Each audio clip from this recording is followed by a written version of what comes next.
I now give the floor to His Excellency Salahuddin Rabbani, Minister for Foreign Affairs of Afghanistan.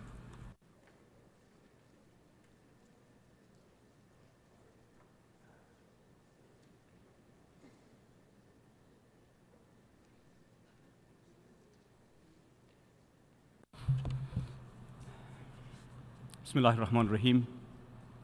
Mr. President, Excellencies, ladies and gentlemen, it's an honor to address this assembly at this high-level gathering for a comprehensive United Nations approach to achieve a more peaceful world order based on the sustaining peace agenda.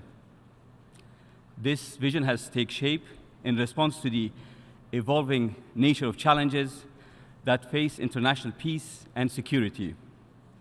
Addressing these challenges demands a more cohesive approach, better suited to advance peace building from a more holistic perspective.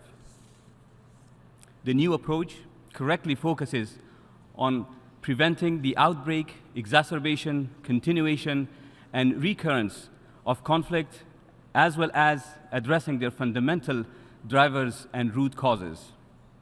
It also highlights the imperative of a more effective development agenda to advance prosperous societies grounded in the rule of law. In our view, the success of the sustaining peace agenda depends on several factors. As a foundational element, states have the responsibility to respect and adhere to the core tenets of the United Nations Charter for a rule-based international order. At times, the causes of conflict are distinct, but instability and violence are most common in situations where international norms are violated. For the United Nations to be more efficient, adequate adjustments within the system are essential for optimal output across the peace, security, and development pillars. We fully support the Secretary General's reform agenda and welcome ongoing progress in that endeavor. Mr. President, Afghanistan has taken a key focus in the agenda of the United Nations. Our strong partnership with this organization has helped shore up global support to help us overcome security, social and economic challenges to sustain peace. Since 2001, we have witnessed the emergence of a democratic Afghanistan with viable institutions and a vibrant civil society led by our talented and committed youth. Despite security challenges, the National Unity Government is consolidating these gains with the goal of achieving self-reliance. We can say from experience that international engagement in conflict or post-conflict settings should endure until the fundamental factors of instability are resolved and the situation is fully stabilized. This will consolidate peace gains and leave minimal space for a relapse to violence and conflict. Mr. President, the proliferation of new conflicts and deterioration of old ones has led to a more fragile international landscape. It shows that measures are needed to correct shortcomings in the area of prevention and root causes of conflict. While the nature of conflict sometimes varies, terrorism and violent extremism remain a common security threat in such situations. Afghanistan is engaged in the simultaneous task of fostering peace while also combating a vicious network of terrorist groups supported in the region which operate to keep Afghanistan off balance and disrupt our stability. Decisive action is needed to combat all forms and shades of terrorism without any distinctions. The establishment of the UN Office on Counterterrorism is an important development in the context of UN reform.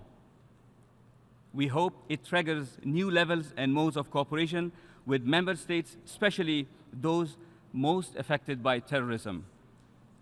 The overall focus should be ensuring timely and proper action in honoring counterterrorism obligations under the UN Global Counterterrorism Strategy. In the area of prevention, more needs to be done to detect and resolve triggers before they lead to an outbreak of conflict. Moreover, the United Nations response should adjust to diverse conflict situations, be they internal, regional, or international in character. Mr. President, proper attention must also be given to the imperative of eradicating poverty, generating economic opportunities, and embedding a culture of respect for the rule of law. The reform proposals for the UN development system can avoid duplication of efforts and establish clear parameters for division of labor. We believe the design and delivery of development assistance must adjust to evolving situations and new ground realities as countries consolidate institutions and designate development goals. We know that adherence to the principle of national ownership directly impacts optimal effects of development aid. Afghanistan has also been a strong advocate of one UN approach, which has gained new focus in the context of the United Nations activities in our country. Mr. President, Afghanistan is well aware of complexities associated with the task of peace building. This challenging but noble endeavor is never void of obstacles and setbacks along the way. We can attest that with strong political will, national consensus, and international support for peace efforts, success is possible.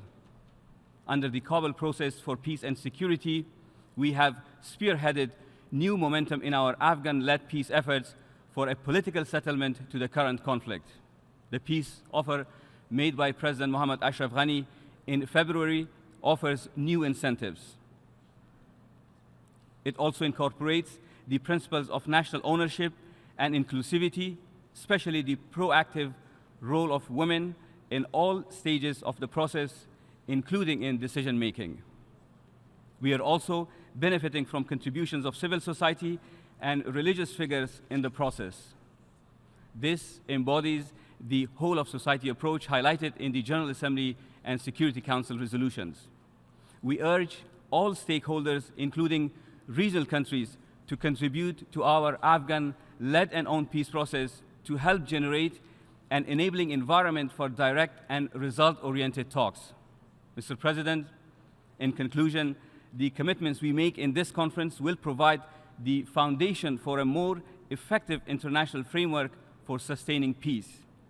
We must strive to uphold uniform principles and norms governing international law and strengthen and expand new partnership in support of a more effective and coherent United Nations approach. Indeed, doing so will certainly help ensure a just and lasting peace that holds and endures for all humanity. Thank you, Mr. President.